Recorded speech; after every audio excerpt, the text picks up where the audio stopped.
साहब, आज जो कॉन्फ्रेंस बुलाई है, क्या विषय है? किस विषय को लेकर आज कॉन्फ्रेंस है? कृष्ण जी, सबसे पहले तो मैं आपका और आपके साथियों का यहाँ पर स्वागत करता हूँ, अभिनंदन करता हूँ, सूर्य नमस्कार करता हूँ। पत्रकार साथियों, जो आज का जो प्रेस कॉन्फ्रेंस बुलाने का जो मुद्दा है, क्योंकि अब सभी को पता है कि कल वोटिंग होनी है, तो जो भी क्लास से कैंडिडेट हैं, चाहे वो टिकट पे है, चाहे वो आज़ाद है, सभी अपने अपने हर ताकत मतलब लगा रहे हैं वो कि किसी भी तरह से मतलब चुनाव जीता जाए। और वो चुनाव जीतने के लिए कुछ कैंडिडेट हैं जो इलीगल हथकंडे बनाए हुए हैं। और क्योंकि मैं खुद एडवोकेट हूँ और कानून का मानने वाला हूँ, तो मैं गलत चीज़ों में विरोध करता हूँ। तो जो मेन मुद्दा है आज का, मैं डायरेक्ट मुद्दे पे आता हूँ। हमारी क्लास से एक्स मिनिस्टर माननीय कमलेश डांडा जी हैं, उन्होंने मेरे पास कोई वर्कर भेजे थे कि आप संदीप कोरड़ा को मेरे घर में आप बिठा दो कि मेरा समर्थन वो कर दें, कि वो जितने पैसे वो बोलेंगे मैं उनका उतने पैसे में मुंह मांगे मैं पैसे दे दूंगी। तो मैं आप लोगों के माध्यम से कमलेश जी को मैं जवाब देना चाहता हूँ कि इस धरती पे ऐसी कोई मंत्री मिनिस्टर या कोई व्यापारी या कोई इतना बड़ा इंसान पैदा नहीं हुआ जो संदीप कोरड़ा को पैसों में खरीद सके, जो मेरी को वैल्यू लगा सके। मैं एक दीन ईमान वाला आदमी हूँ और ईमानदार आदमी हूँ। मैं पैसों में ना को मेरे को झुका सकता है, ना मेरे को खरीद सकता है, ना मेरे को दबा सकता है। ना ही मैं दबने वाला हूँ, ना मैं झुकने वाला हूँ, ना ही मैं किसी लालच में आने वाला हूँ। तो मैं सभी मेरे जो क्लैट के जाऊर मतदाता साथी हैं, बुजुर्ग हैं और माताएं बहनें हैं, युवा साथी हैं, मातृशक्ति हैं, मैं सभी को हाथ जोड़कर निवेदन करता हूँ, ऐसे गंदी मानसिकता वाले लोगों को हल्के से बाहर भेजो। मैं तो पहले से कहता आया हूँ कि कमलेश राणा जी जो सुपुत्र हैं, उनको सभी ने द कमीशन एजेंट का नाम दिया हुआ है। सही में उसने कमीशन एजेंट वाला ही काम किया है और कमीशन खा खा के उन्होंने इतने पैसे कमा लिए हैं कि अब उनकी इतनी औकात मतलब इतनी हिम्मत हो गई है कि वो जो और कैंडिडेट हैं खड़े हैं वो सभी को पैसे में खरीदने की बात कर रहे हैं। तो मैं मुंह तोड़ के उनका जवाब देता हूँ कि आप मेरे को खरीद नहीं सकते, और जनता इस बात का जवाब आपको कल दे देगी है, आपको अपनी औकात पता लग जाएगी है। और जहां तक रही पैसों की बात, हालांकि ये बात मेरे को कहनी नहीं चाहिए, फिर भी जिस लहजे में उन्होंने मेरे पास ऑफर भेजा था उसी लहजे में मैं उनको जवाब दे रहा हूँ। हालांकि मैं मानता हूँ थोड़ी सी इलीगल बात ये भी है जो मैं करने वाला हूँ, लेकिन उनको जवाब देना जो भी है। मैं कमलेश राणा जी आपको ऑफर देता हूँ, आप बताइए आपको कितने कितने पैसे चाहिए। जितने करोड़ बोलोगे उतने करोड़ मैं दूंगा आपको, और 24 घंटे के अंदर जहां होगा वहां पैसे पहुंच जाएंगे। आप ऑफर बताओ, आप कितने में बिकने तैयार हो, आप कितने में आप मेरा समर्थन करते हो। तो ये उनको मैं जवाब देना सीधा सीधा देना चाहता हूँ। और मैं कला की जनता से, मेरी जो कला की जनता है, 2,13,14,000 जो हमारे वोटर्स हैं, सभी छात्रों में अपील करता हूँ कि ऐसे गंदी मानसिकता के लोगों को हल्के से बाहर निकालने का काम करे, जिन्होंने 5 साल मलाई चूसी है, हजारों करोड़ रुपए कमाए हैं, जिन्होंने अपने परिवार का, अपने रिश्तेदारों का जेब और घर भरने का काम किया है, तो क्लैट की जनता से उनका कोई सरोकार नहीं रहा है। आप देख लीजिए, उन्होंने कोई विकास कार्य कहीं पे कुछ भी नहीं किया है। न आप पूरे हल्के में चले जाइए, सड़कों का बुरा हाल है, पीने का पानी की समस्या है, अस्पताल में डॉक्टर नहीं है, स्कूलों में मास्टर नहीं है, किताबें नहीं है, और अस्पताल में दवाइयाँ नहीं है।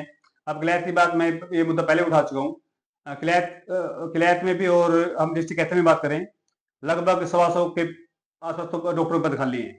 जब डॉक्टर ही नहीं होंगे इसमें अपने अस्पतालों में, तो मरीज जाएंगे कहाँ पे। और वो भी उस हल्के में जहाँ की 4.5 साल तक माननीय हमारी कमलेश डांडा जी मिनिस्टर रही हैं। और मैं एक बात तो कहना चाहता हूँ, जो नरसिंह डांडा जी, स्वर्गीय नरसिंह डांडा जी इनके पतिदेव थे, कहीं ना कहीं उनका इन्होंने फायदा उठाया कि वो ईमानदार थे, लेकिन उनकी ईमानदार की छवि को इन्होंने धूमिल कर दिया है। इन्होंने इतना इलीगल पैसा कमा लिया है पिछले 4.5-5 सालों में, इतना कमीशन खोरी इन्होंने की है। अब उनके नाम पे इन्होंने दाग लगा दिया है, वो ईमानदारी का दाग भी इन्होंने ऊपर लगा दिया है। वो स्वर्ग में है, मैं उनका मान सम्मान करता हूँ, और कहीं ना कहीं मैं मानता हूँ कि ईमानदार थे, लेकिन इन्होंने उनकी छवि को धूमिल कर दिया है, जो कमलेश डांडा जी ने, उनके सुपुत्र तुषार डांडा जी ने।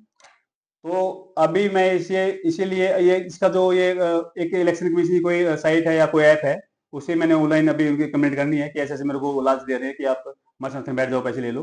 वहां भी मैंने कमेंट करूंगा, और मैं एसपी साहब को और डी साहब को मैं लिखित रूप में दे गया हूँ अभी। तो मेरी सभी जो जागरूक जनता है क्लैट की, जो मतदाता हैं, वोटर्स हैं, या बुजुर्ग हैं, या युवा साथी हैं, मैं स्पेशली युवा साथियों से हाथ जोड़े प्रार्थना करता हूँ कि ऐसे लोगों को आप बाहर भेजने का काम करो। और मैं भी आप लोगों का बच्चा हूँ, आप लोगों का भाई हूँ, आप लोगों ने सभी को बना के देख लिया। 2009 में अपने रामपाल माधव जी को मौका देख लिया। 2014 में अपने जयप्रकाश जी को मौका देख लिया। 2019 में अपने कमलेश नाना जी को मौका देख लिया। आपने सभी को मौका दिया, लेकिन कोई भी अपनी बातों पे खरा नहीं उतर पाया, जिससे अपने हल्के का विकास करा पाए हो। जो सामाजिक मुद्दे हैं वो नहीं कर पाए, जो और जो सामाजिक कार्य हैं गांव में, आप देख लीजिए, आप किसी भी गांव में चले जाइए, जल भराव का इतना बुरा हाल है, इतने मतलब जो तालाब हैं गंदगी से लबालब भरे हैं, इतनी गंदगी फैली हुई है। हमारे कैथल में नहीं, हमारे कैथल डिस्ट्रिक्ट में जो हमारा हल्का है कलायत, कलायत में राजन ब्लॉक में और प्रॉपर कलायत में इतने मतलब काले बड़े इतने केसेस हैं। आप टेस्ट कराइए, करा लीजिए, 10 में 7 को तो काले बड़े मिलेगा मिलेगा। तो कमलेश नाडा जी का कभी ध्यान रहा ही नहीं है क्लैप की जनता को लेकर या क्लैप के कामों को लेकर, या क्लैप की जो जागरूक जनता है उनकी समस्याओं के समाधान को लेकर। इन्होंने इनका तो मुद्दा और मसला एक ही रहा है कि जल्दी जल्दी अपना पैसे अपना घर भर लो, अपने परिवार वालों को, रिश्तेदारों वालों का। और तुषार टांडा जी के मामा जी हैं, तो पता ही इसको 5 साल एक साथ रहे हैं। इन्होंने अपने रिश्तेदारों का घर बनने का काम किया है। क्लैप की जनता को उन्होंने मतलब मैं कहूँगा बेसहारा छोड़ दिया है। अब क्लैप की जो जनता है उनके पास मौका है, कल वोटिंग होनी है। आप लोगों से मैं अपील करता हूँ कि ऐसे लोगों को आप अपनी वोट की चोट से मारो। और मैं भी आपका भाई हूँ, बेटा हूँ, मेरे को मौका दो। मेरा चुनाव चिन्ह गैस सिलेंडर का है, सीरियल नंबर 13 है मेरा, जो उसमें वोटिंग लिस्ट में आएगा उसमें। तो आपसे रिक्वेस्ट करता हूँ कि आपका बेटा हूँ, आपका भाई हूँ, सुख में दुख में आपके साथ रहूंगा। हार जीत तो मैं कहता हूँ कि तो परमात्मा को पता है, आप लोग जो वोटर्स हैं उनको पता है आपने किसको जितवाना है, किसके सिर पे आप जीत का सहरा सजाओगे। लेकिन मैं इतना वादा करता हूँ, मेरे मुकदमे में आप जो भी मेरे लिए आदेश करोगे, कल वोटिंग में जितने भी मेरे वोटर देंगे, जो भी आप करोगे, रिजल्ट चाहे कुछ भी हो, मैं उसको साइड में रख के मैं सुख में दुख में 5 साल तक आप लोग आपके भी साथ में रहूंगा। ऐसा नहीं है कि अब हम वोटिंग होनी है और अब मैं आप लोग हाथ जोड़ रहा हूँ, कल को मैं आपको भूल जाऊंगा। मैं कौन आपसे लोग पैसे लेके आए थे, कब आए थे, कितने पैसे लेके आए थे, इसका खुलासा तो करो। वो तो देखिए, मैं कृष्ण जी, मैं अब कंप्लेंट दूंगा एसपी साहब को भी और डी साहब को भी। जो भी कोई मेरे पास इंक्वायरी करने के लिए आएंगे, ऐसे ये वाले आएंगे, कोई भी जो इनका एक आई थिंक इकोनॉमिक सैलरी होती है, जिनको पैसा लेने का होता है, कोई भी आएंगे तो उनको प्रूफ भी दूंगा सारा कुछ, और उनका नाम भी बताऊंगा कि कौन मेरे को ऑफर लेके आया। तो जो भी एक बार इंक्वायरी स्टार्ट होएगी तो मैं मतलब असिस्ट करूंगा उनको, और जो भी मेरे पास हैं अवेलेबल, और मैं जगह बताऊंगा, स्थान बताऊंगा और व्यक्ति नाम बताऊंगा। आपका मुद्दा जो सवाल है वो जायज है, और मैं उसका यदि कोई मेरी इंक्वायरी करने आएगा तो मैं उसका जवाब दूंगा। और मैं आज ही मैं सीएम साहब को भी मैं ईमेल करूंगा, और हमारे जो होम मिनिस्टर हैं उनको मेल करूंगा, क्योंकि पुलिस डिपार्टमेंट का जो काम है, और आई थिंक होम मिनिस्टर का जो है सीएम साहब के पास ही होता है। तो सीएम साहब को भी करूंगा, और अपने एसपी साहब को करूंगा, डी साहब को, सभी को मिलूंगा, पर्सनली भी मिलूंगा, मेल भी करूंगा।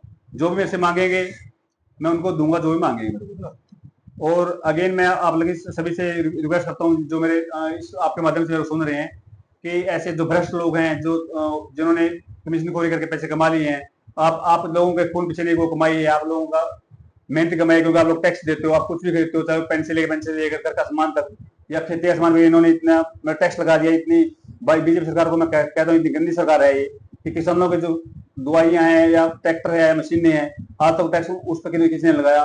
लेकिन बीजेपी ने, किसान विरोधी सरकार है, इन्होंने किसानों को जो ये तंत्र हैं जो खरीदते हैं उनके ऊपर टैक्स लगा दिया है। तो ये टैक्स के रूप में जो आप पैसे देते हो, ये सारा आपकी मेहनत आप लोगों की कमाई है ये, और ये आप लोगों की कमाई खा के अब ये कमीशन खोरी करके अब ये हम जैसे लोगों को ये खरीदने की बात कर रहे हैं।